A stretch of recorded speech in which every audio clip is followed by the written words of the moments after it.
వృషభరాశి చాలా బాగుంది, చాలా బాగుంది. ఎందుకంటే ధ్యానస్థానంలో గురుడు వస్తున్నాడు ఎప్పుడు మే 15 నుంచి.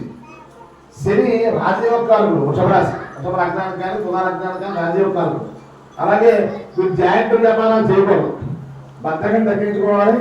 రాజయోగం వీళ్ళకి తర్వాత బహువిధాలుగా ఆదాయం వస్తుంది, ఆదాయం అనేక రకాలుగా వస్తూ ఉంటుంది. కొత్త వ్యాపారాలు ప్రారంభిస్తే చాలా బాగుంటుంది సంవత్సరం. వృత్తిలో విజయాలు, వ్యాపారాలు అనుకూలంగా ఉంటాయి.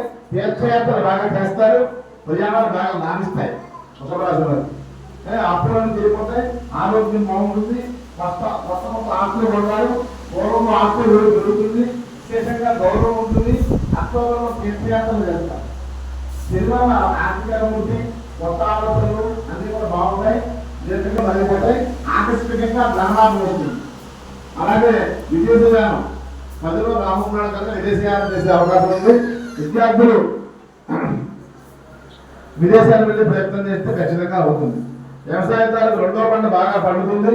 సొంత వచ్చే వారికి బాగా చాలా బాగుంటుంది. వీళ్ళకి పెద్ద రెమెడీస్ ఏం లేవు, అన్ని